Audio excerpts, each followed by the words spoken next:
We shall commence this module by studying about deadweight laws. At the very center of public finance analysis lies the distortions introduced by taxation. Tax induces reductions in economic efficiency are known as deadweight losses or the excess burdens of taxation. The latter signifying the added cost to the taxpayers and society of raising revenue through taxes that distort economic decisions. It explains how a society loses in terms of its total surplus when it is taxed. In general context, excess burden can be caused in market conditions other than perfect competition like monopoly. Whenever a commodity is taxed, it distorts the market in such a way that consumers are discouraged to consume and producers are discouraged to produce, and the equilibrium quantity in the market falls, hence reducing the total surplus in the market. The tax leads to an excess burden in the market due to decreased quantity traded. Excess burden is well defined only in the context of a specific comparison or conceptual experiment. If one simply seeks the excess burden of a particular tax policy, there are many equally plausible answers. So, in order to obtain a unique meaning, it is necessary to be more specific. For example, the excess burden of a 10% tax on retail sales varies not only with the initial conditions of the tax system, but also with the direction of change, that is, whether the tax is being added or removed. Taxes almost invariably have excess burdens because tax obligations are functions of individual behavior.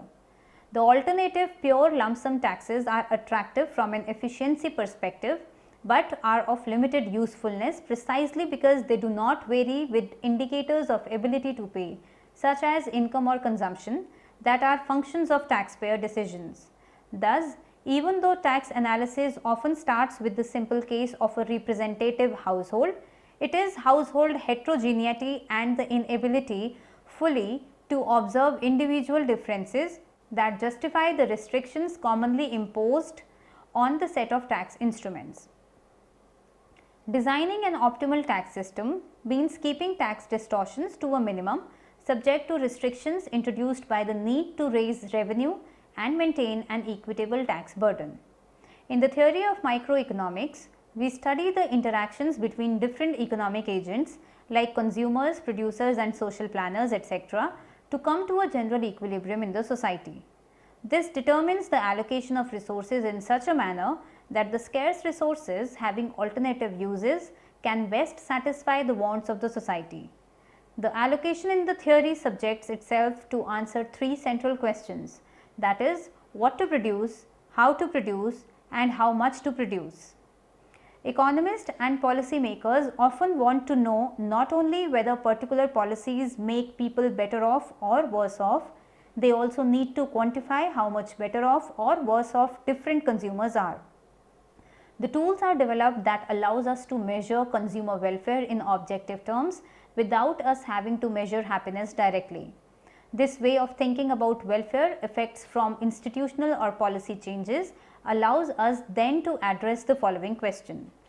Is it at least in principle possible to compensate those who lose from the policy with part of the gains accruing to those who gain from the policy?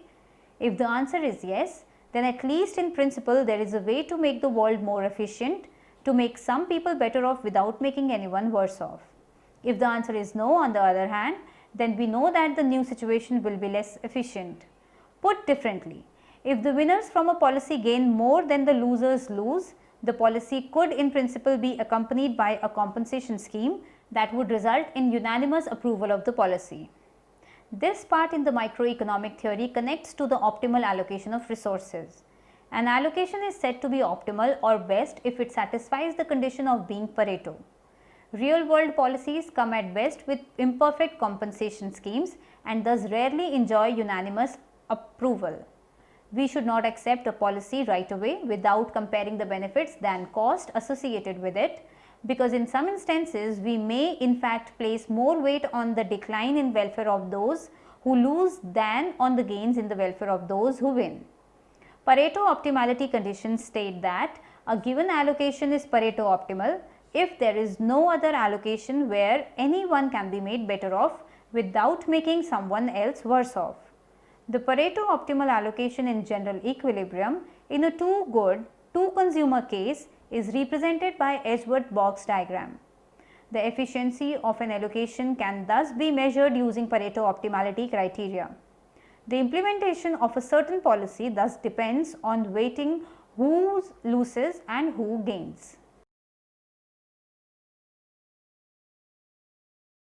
After studying this module, you shall be able to know how to measure consumer welfare in monetary terms, learn about the marginal willingness to pay and consumer surplus, understand the concept of deadweight loss and inefficiency of taxation, measure deadweight loss through changes in consumer and producer surplus. Now we will understand the inefficiency of the taxes. First, we will study about measuring the consumer welfare in monetary terms. We will begin our analysis of the measurement of the consumer welfare by quantifying how much better off or worse off consumers are for being able to purchase goods voluntarily at given market prices. Put differently, we will ask how much better off a consumer when he participates in market rather than being excluded from it.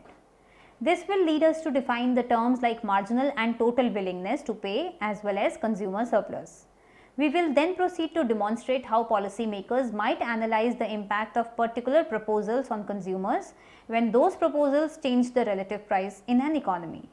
In the process, we will also learn the importance of recognizing the difference between income and substitution effects and how the substitution effect contributes to the deadweight losses for the society while the income effect does not. Now we will discuss the consumer surplus first. Marginal willingness to pay. Let's ask how much a consumer would be willing to pay for that gallon given that he ended up an optimal bundle, say A. For the first gallon, he can measure this willingness to pay by finding the slope of his indifference curve, the marginal rate of substitution at 1 gallon. Suppose that this slope is minus 20. This tells us that the consumer was willing to trade $20 worth of other consumption for the first gallon of gasoline. We can then proceed to the second gallon and find the marginal rate of substitution at 2 gallons. Suppose that it is minus 19. This tells me that he would have been willing to give up $19 of other consumption to get the second gallon of gasoline and so on.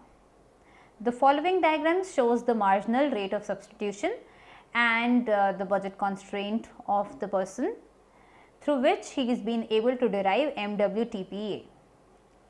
For each gallon of gasoline with the marginal rate of substitution at bundle A being equal to the price of gasoline. At the end of this exercise, we will get the consumer's marginal willingness to pay, that is MWTP, for each of the gallons of gasoline he consumed and all the additional gallons that he chose not to consume. In the lower panel of the diagram, we can simply plot gallons of gasoline on the horizontal axis and dollars on the vertical axis. The marginal willingness to pay curve for a consumer who ends up on the indifference curve containing bundle A is then simply plotted by plotting the dollar values of MRS at each gallon of gasoline. Moving on to the marginal willingness to pay curves and substitution effects. There is, however, a slightly different way of deriving marginal willingness to pay curves that builds more directly on material we have covered in the above.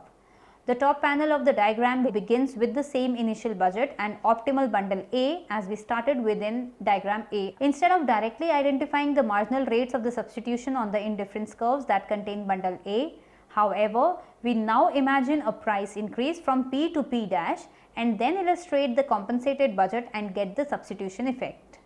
We then illustrate the bundle B and bundle C either to the right or left of B depending on whether the good on the horizontal axis is a normal or inferior good. Here we are assuming that gasoline is a normal good and thus place bundle C to the left of B.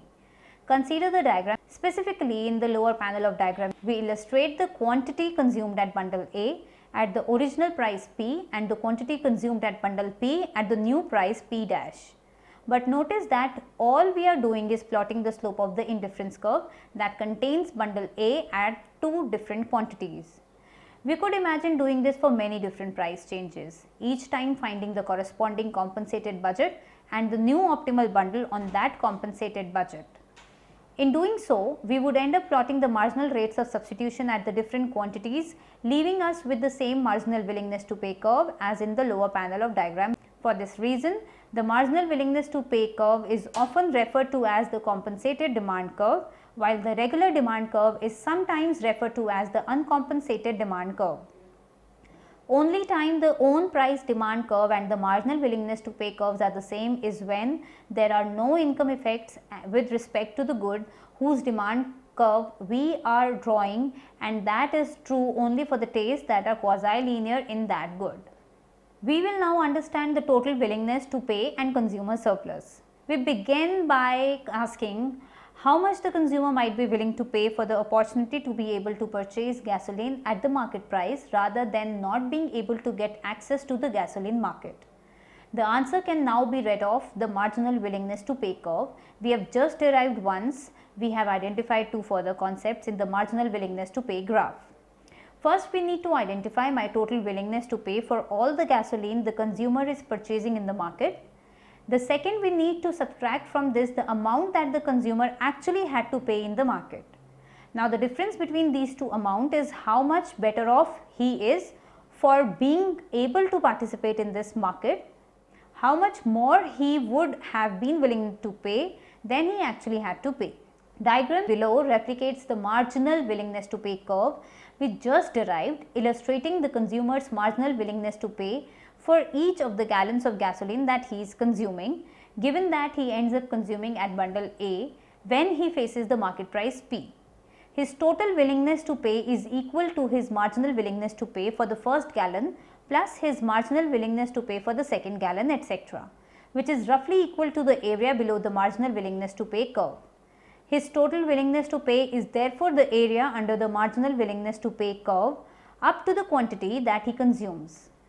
The amount he actually had to pay is simply equal to the price per gallon of gasoline times the number of gallons he chooses to consume, which is equal to the shaded area formed by the vertical distance equal to the price and the horizontal distance equal to the number of gallons of gasoline consumed in diagram. Finally, consumer surplus, that is the difference between what he was willing to pay for the gasoline consumption and what he actually paid, is the difference between the two areas we have identified.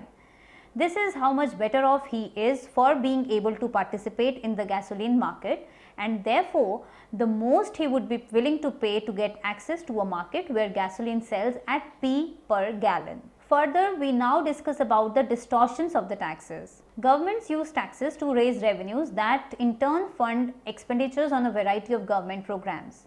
These programs may have enormous benefits, but to the extent that they are funded through taxes, they come at an economic cost which economists refers to as the deadweight loss from taxation. Often students think that pointing out this makes all economists raving anarchists, that being an economist means being against all taxes and all government expenditures that are funded through taxes. But recognizing an economic cost of taxation does not mean that one has to oppose to all taxes. Like recognizing a cost to going to the movies implies that one is against going to the movies. After all, the benefits from certain government programs may well outweigh these costs, just as the enjoyment of the movie might outweigh the cost of watching it. It does, however, lead us to think more carefully about the relative cost of different kinds of taxes, and we can now use the tools we have developed to illustrate how such cost can be measured. To see what makes a particular tax costly and to see how we can measure this cost objectively, we will try to answer the following question. How much would a taxed individual be willing to bribe the government to get the tax reduced? We will then compensate this amount to the amount that the individual is actually paying in tax. If the maximum size of the bribe the individual is willing to pay is larger than her actual tax payment, then we know that there exists, at least in principle, a way to raise more revenue from the individual without making her worse off. The difference between the hypothetical bribe and the tax payment is a measure of how much more the government could have raised without making anyone worse off, and it is our measure of deadweight loss. One way to think of deadweight loss from taxation is to imagine the government collecting taxes in a bucket that has a hole in it, and as the government passes the bucket leaks. What remains in the bucket is what the government gets to use to provide public programs and services, and what leaks from the bucket is the deadweight loss that no one gets, but that we could get to if we just found a better bucket. The challenge is to find a bucket, a tax that has a small hole so that the leakage is minimized. But why is there a hole in the first place? Now we will learn about some intuitions on the deadweight loss and inefficiency of taxation. The question is not theoretical and the answer is not immediately obvious. In fact, often students are puzzled at this point. Why would anyone ever be willing to pay more in a bribe to get rid of a tax that she is paying in taxes when the tax is in place? Why do we think that we can find another tax that will raise more revenue while not making people worse off? Consider the following extreme example. I like to drink soda and I especially like to drink the imported soda variety. Suppose the domestic soda company X convinces the government to impose a large tax on imported soda, and suppose that this leads to a sufficient increase in the domestic price of the imported soda to cause me to switch to the domestic. Notice that because I have substituted away from imported and towards domestic soda, I end up paying no tax at all. At the same time, I have clearly been made worse off by the imposition of a tax on imported soda and would therefore be willing to pay something to get the government to abolish this tax, despite the fact that I do not pay any of the tax when it is imposed. With the government not raising any revenue and me being made worse off, we have identified a bucket that has not bottom, no tax revenue from me is actually reaching the government even through the imposition of the tax is making me worse off. Stated otherwise, society has been made worse off without anyone getting a benefit, and that is called deadweight loss. It is also what makes taxes inefficient. In theory, we define a situation to be inefficient if there is a way to change the situation and thus make someone better off without making anyone worse off. The tax on imported soda is inefficient because the government could have raised more money from me without making me any worse off by thinking of a different way of raising money, finding a different bucket and does not leak so much. For instance, they could have just come by my house and taken some money, leaving the price of the imported soda unchanged and thus not giving me an incentive to switch to the domestic extreme gives us an initial insight into what it is about taxes that makes taxes costly. By altering the relative prices in an economy, taxes cause consumers, workers and savers to substitute away from taxed goods and services and toward untaxed goods and services. To the extent that this substitution actively happens solely because of the change in the opportunity cost, that is to the extent to which taxes give rise to the substitution effect, taxes are distortionary and inefficient ways of raising revenues. Many real world examples may be less extreme. They may lead us to consume less of the taxed good and more of the other goods without causing us to eliminate our consumption of particular taxed goods. But the basic intuition remains the same. That is, to the extent to which taxes change opportunity cost and thus cause us to alter our consumption plans solely because of those changed opportunity cost, we are worse off without contributing to the government's effort to raise revenues, and society has incurred a deadweight loss. We can now use the tools we have developed to show more formally that this entire deadweight loss happens because of the substitution effect, which are therefore the underlying cause of the leak in the bucket. Moving further, let us now study about measuring deadweight loss. The theory of consumer surplus is very tidy in the case of quasi-linear utility. Even if utility is not quasi-linear, consumer surplus may still be a reasonable measure of consumers' welfare in many applications. Usually the errors in measuring demand curves outweigh the approximation errors from using consumer surplus. In figure, we have illustrated the change in consumer surplus associated with a change in price. The change in consumer surplus is the difference between two roughly triangular regions and will therefore have a roughly trapezoidal shape. The trapezoid is further composed of the two sub-regions, the rectangle indicated by R and roughly triangular region indicated by T. Changes in consumer surplus. The change in consumer surplus will be the difference between two roughly triangular areas and thus will have a roughly trapezoidal shape. The rectangle measures the loss in surplus due to the fact that the consumer is now paying more for all the units he continues to consume. After the price increases, the consumer continues to consume X units of the good and each unit of the good is now more expensive by P double dash minus P dash. This means he has to spend P double dash minus P dash into X double dash more money than he did before just to consume X double dash units of the good. But this is not the entire welfare loss. Due to the increase in the price of the X good, the consumer has decided to consume less of it than he was before. The triangle T measures the value of the lost consumption of the X good. The total loss to the consumer is the sum of these two effects. R measures the loss from having to pay more for the units he continues to consume, and T measures the loss from the reduced consumption. Let us now study about producer surplus. The demand curve measures the amount that will be demanded at each price. The supply curve measures the amount that will be supplied at each price. Just as the area under the demand curve measures the surplus enjoyed by the demanders of a good, the area above the supply curve measures the supply enjoyed by the suppliers of a good. We have referred to the area under the demand curve as consumer surplus. By analogy, the area above the supply curve is known as producer surplus. The term consumer surplus and producer surplus are somewhat misleading, since who is doing the consuming and who is doing the producing really doesn't matter.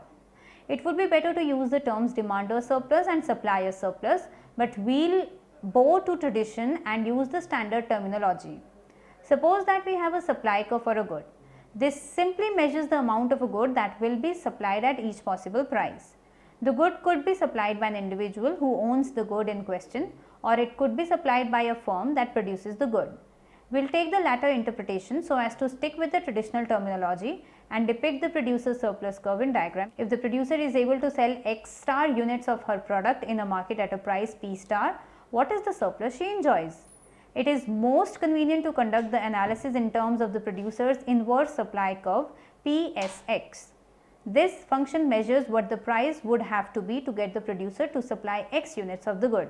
We will now discuss about calculating the gains and losses. If we have estimates of the market demand and supply curves for a good, it is not difficult in principle to calculate the loss in consumer surplus due to the changes in government policies. For example, suppose the government decides to change its tax treatment of some good. This will result in a change in the price that consumers face and therefore a change in the amount of the good that they will choose to consume. We can calculate the consumer surplus associated with different tax proposals and see which tax reforms generate the smallest loss. This is often useful information for judging various methods of taxation, but it suffers from two defects.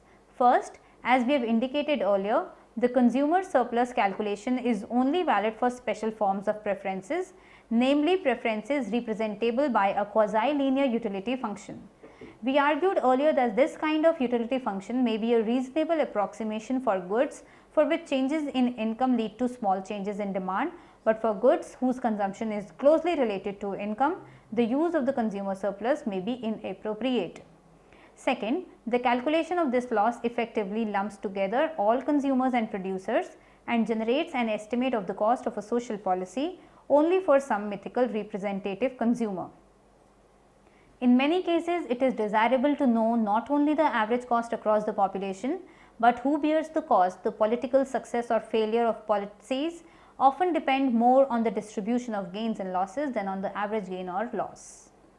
Let us now summarize what we have learnt in this module. While the theory of deadweight loss measurement has a long and colorful history that dates back to the 19th century contributions of Jules Dupuit 1844 and Fleming Jenket 1871 and 72, economists seldom measured actual deadweight loss prior to the pioneering work of Arnold Harburger in 1950 and 60s. In two influential papers published in 1964, Harburger 1964 derived the approximation used to measure deadweight loss, and 1964b applied the method to estimate deadweight losses due to the income taxes in the United States. Harburger shortly thereafter in 1966 produced estimates of the welfare cost of US capital taxes. A generation of empirical studies by other scholars followed the publication of Harburger's subsequent survey article in 1971. A major practical difficulty in measuring the excess burden of a single tax or of a system of taxes is that excess burden is a function of demand interactions that are potentially very difficult to measure. For example, a tax on labor income is expected to affect hours worked, but may also affect the accumulation of human capital, the intensity with which people work, the timing of retirement, and the extent to which compensation takes tax favored in place of tax disfavored form. In order to estimate the excess burden of a labor income tax, it is in principle necessary to estimate the effect of the tax on these and other decision margins. Analogous complications are associated with estimating the excess burden of most other taxes. In practice, it can be very difficult to obtain reliable estimates of the impact of the taxation on just one of these variables. The analysis of excess burden and optimal taxation is one of the oldest subjects in applied economics, yet research continues to offer important new insights that build on original work of Dupuit, Jenkin, Marshall, Pigou, Ramsay, Hotelling, and others. Fundamentally, it remains true that departures from marginal cost pricing are associated with excess burden, that the magnitude of excess burden is roughly proportional to the square of any such departure, and that efficient tax systems are ones that minimize excess burden subject to achieving other objectives. The contribution of the modern analysis is to identify new and important reasons for prices and marginal costs to differ, to assess their practical magnitudes and to consider their implication for taxation. One of the major developments of the last 50 years is the widespread application of rigorous empirical methods to analyze the efficiency of the tax system. Empirical work not only assists the formation and analysis of economic policy, but also plays a critical role in distinguishing important from less important theoretical considerations, thereby contributing to further theoretical development. Properly executed empirical analysis is not only consistent with the welfare theory that underlies normative public finance, but also takes the theory further by testing its implications and offering reliable measurement of parameters that are critical to the assessment of tax systems.